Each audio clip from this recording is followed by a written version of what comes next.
একটা কথা বলে আমি বিদায় নিচ্ছি আপনাদের থেকে। আল্লাহ কখন কার তকদির পরিবর্তন করে দেয় বলা যায় না। সামান্য একটা কাজও হয়ে যেতে পারে আপনার জীবনের জন্য জান্নাত পাওয়ার মাধ্যম। পৃথিবীর অনেক বড় বড় পাপীদেরকে আল্লাহ মাফ করে দিয়েছেন এমন রেকর্ড। এবার একটু শুনে হযরত মূসা আলাইহিস সালামের যুগে একজন পাপিষ্ঠ এমন পাপিষ্ঠ ছিল যাকে সমাজ থেকে সবাই বহিষ্কার করে দিয়েছে। যখন তার শরীর দুর্বল হয়ে গিয়েছে, রোগাক্রান্ত হয়ে গিয়েছে, ক্ষমতা শেষ হয়ে গিয়েছে, সবাই তাকে এলাকা থেকে বের করে দিয়েছে। এমন একটা জায়গায় তাকে ফেলে দিয়েছে যেখানে আশেপাশে কেউ। এবার সে যখন অসুস্থ শরীর, খাবার নাই, ঘুম নাই, শরীরের মধ্যে ক্ষত বিক্ষত, একদম জরজন্য অবস্থা, যখন তার পাশে কেউ নাই, এবার সে চোখের পানি ছেড়ে রবের দিকে তাকিয়ে বলে, ইয়া রব, সবাই তো আমাকে ফেলে দিয়েছে, তুমিও কি আমাকে ফেলে দিবা? তুমিও কি আমাকে ফেলে দিবা? মাওলা, তুমি না রহমান, তুমি না গফফার, তুমি না সাত্তার, তুমি না খালিক। ও মাওলা, তোমার দরবারে তো রহমতের কোনো কমতি নেই।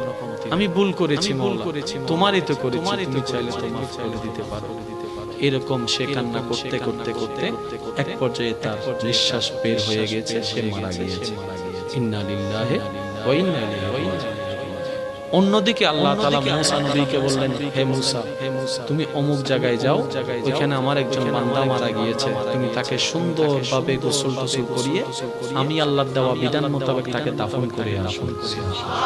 তো যেহেতু মূসা নবী আল্লাহর নির্দেশ পেয়েছেন, কোন মূসা নবী যিনি নবী, জলিলুল কদর একজন নবী, উনি ওই এলাকায় গিয়ে যখন খুঁজতে লাগলেন মানুষটাকে, সবাই বললেন, আপনি একজন নবী, এরকম গুনাহগারকে আপনি খুঁজেন কেন? তো রব পাঠালেন যেহেতু বুঝে শুনে পাঠিয়েছেন।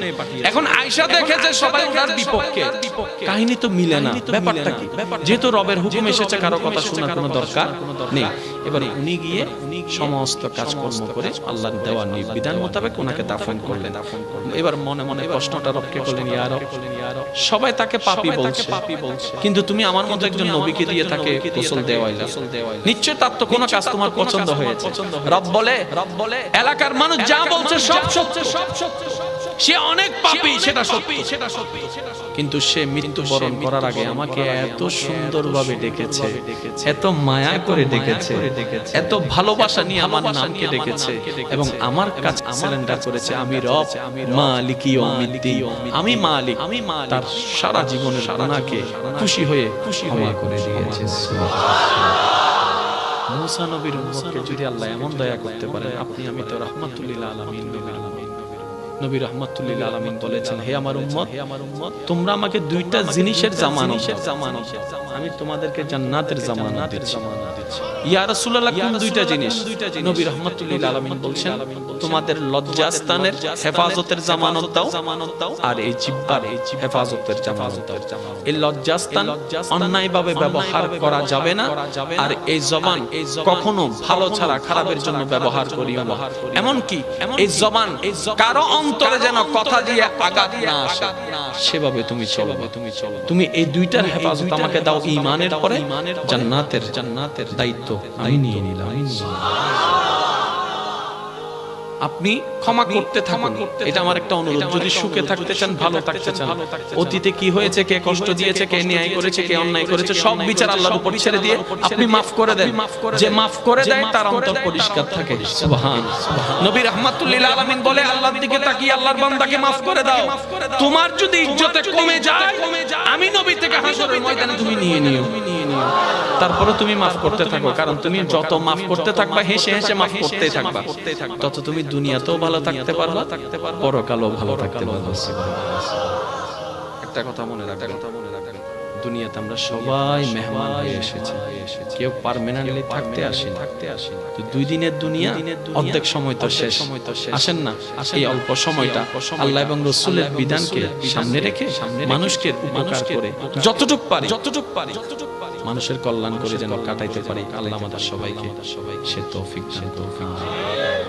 যে ধর্মে মুস্কি হেসে কথা বললেও সওয়াব, আরেকটু জোরে, আরেকটু জোরে। এক মুসলমান আর এক মুসলমানের সাক্ষাৎ হয়েছে। আসসালামু আলাইকুম। ওয়া আলাইকুম আসসালাম। ভাই কেমন আছেন? তারা শুধু কৌশল বিনিময় করছে, তারা কৌশল বিনিময় করছে। আল্লাহ বলছেন ফেরেশতা সওয়াব লেখো, সওয়াব লেখো। আরেক ফেরেশতারে বলে ফেরেশতা মুসাফা করে হাত ছুটার আগে তাদের গুনাহ মাফের ব্যবস্থা করে দাও। তাহলে যে ধর্মে সালাম দিল সওয়াব, দেখা করলো সওয়াব, খবর নিল সওয়াব, খাবার দিল সওয়াব, পানি দিল সওয়াব, এমনকি রাস্তায় হাঁটার পথে এতিম বাচ্চার মাথায় 2 সেকেন্ড দাঁড়িয়ে হাত বুলে দিয়েছেন, এটা তো এখানে কমতি বলে কোনো শব্দ নাই। এরপরও যদি আমরা নিজেকে বোঝাতে না পারি, আফসোস করা ছাড়া কিছু উপায় নাই। সেজন্য আমি একটা অনুরোধ, আপনি যতই যতটুকু পারেন আপনার সাধ্য মোতাবেক মানুষের উপকার করার চেষ্টা করবেন। হ্যাঁ, আপনি বলবেন আমার উপকারের দাম পাই না, ভালো ব্যবহারের দাম পাই না, আমি সেবা করলে সেটার দাম পাই না, আমি ভালো করলে আমাকে উল্টা করে। হ্যাঁ, আমি আপনার সব কথা মানব, তো অনুরোধ রাখবো বিনিময়টা ওই বান্দার থেকে চাই না, ওই বান্দার রব থেকে চান। বান্দা দিলে আর কদ্দুর দিলে, কিন্তু ওর রব যখন দেওয়া শুরু করবে আপনি রাখার জায়গা পাবেন। আপনি শাশুড়ি দেখবেন না, আপনি বউ দেখবেন না, আপনি স্বামী দেখবেন না, আপনি মা দেখবেন না, আপনি বাবা দেখবেন না, আপনি চাচতো ভাই কোনো কিছু দেখবেন না, আপনি শুধু দেখবেন একটাই, এটা আমার রবের বান্দা, এটা আমার রবের বান্দা, এটা আমার রবের বান্দা, এটা আমার রবের বান্দা। তো কেউ যদি জিজ্ঞেস করে তুই শাশুড়ির এমন সেবা করছিস কেন, আরে তোর তো একটা জীবন আছে, আপনি বলবেন আমি আর শাশুড়ির সেবা করছি না, আমি আমার রবের একজন বান্দার সেবা করছি, শুধু আমার রবের দয়া পাওয়ার জন্য। এবার শাশুড়িকে জিজ্ঞেস করা হচ্ছে আপনি বউকে এত ছাড় দিলেন কেন, বউয়ের সাথে তো ফ্রেন্ডলি চলেন কেন? আপনি বলবেন আমি আমার ছেলের বউয়ের সাথে চলি না, আমি আমার মেয়ের সাথে চলি। আরে আমার মেয়েটা তো আমার রবের বান্দা, আমি আমার রবের বান্দাকে খুশি করে চলার চেষ্টা করছি। আল্লাহ আমাদের সবাইকে বুঝা আমল করা তৌফিক দান করুন। সইবেন যত পাইবেন তো পাইবেন, মনে থাকবে ইনশাআল্লাহ। একটা দাওয়াত আসছে পূর্ব কচুখাইন যুব সেনানী সংঘের ব্যবস্থাপনায় আগামী 19 নভেম্বর পূর্ব কচুখাইন জামে মসজিদ মুহাম্মদিয়া দরবার শরীফ প্রাঙ্গণে, ওখানে মেহমানে আলা থাকবেন রৌনকে আহলে সুন্নাত আল্লামা আবু সুফিয়ান খান আবিদি আল কাদেরী সাহেব, আর প্রধান বক্তা থাকবেন আমার ভাই রৌনকে আহলে সুন্নাত শাইখ ডক্টর সাইফুল আজম বাবার আল আজহারী সাহেব, আর অনেকেই থাকবেন। 19 নভেম্বর পূর্ব কচুখাইন জামে মসজিদে ইনশাআল্লাহ আপনাদেরকে দাওয়াত দেওয়া হলো, যাওয়ার চেষ্টা করব। নামাজ ছাড়া যাবে, আমি আওয়াজটা শুনি কার স্বার্থে? নিজের স্বার্থে। কার স্বার্থে? নামাজের ভিতরে ব্যায়াম আছে না নাই? নামাজের ভিতরে ব্যায়াম আছে না নাই? নামাজের ভিতরে মনের শান্তি আছে না নাই? নামাজের ভিতরে আত্মতৃপ্তি আছে না নাই? মনে রাখবেন, একটা হচ্ছে দেহের খাদ্য, হুজুর একটা হচ্ছে শরীরের শক্তির জন্য দেহের খাদ্য, আর একটা হচ্ছে রূহের খাদ্য। আমরা বেশিরভাগ ক্ষেত্রে দেহের খাদ্যটাকে দেওয়ার চেষ্টা করি, রূহের খাদ্যটা দেওয়ার চেষ্টা করি না। মনে রাখবেন, দেহের খাদ্য পৃথিবীতে কাজে লাগে, রূহের খাদ্য পৃথিবীতেও কাজে লাগে, কবরে হাসরেও কাজে লাগে। এমন একটা জীবন বানান আল্লাহর রহমতকে সাথে নিয়ে, যেন সবাই আপনার জন্য অন্ধকার একটা ঘর খনন করবে, কিন্তু আপনাকে রাখার পরে উপরে মাটি দিয়ে অন্ধকার করে দেওয়ার সাথে সাথে আল্লাহর রহমতে যেন আপনার অন্তর থেকে নূর বের হয়ে সমস্ত কবরের অন্ধকারকে হার বানায় দেয়।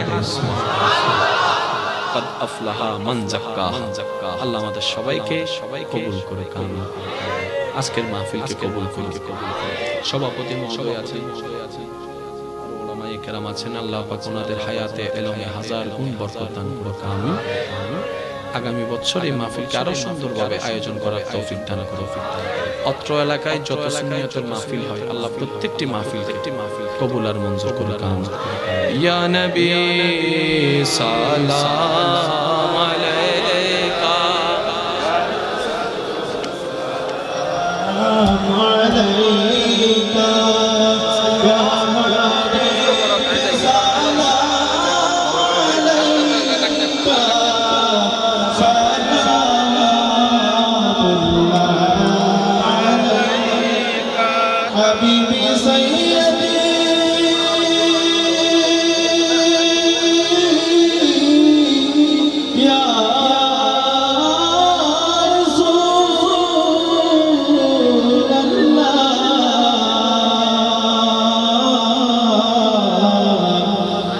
ويا حبيب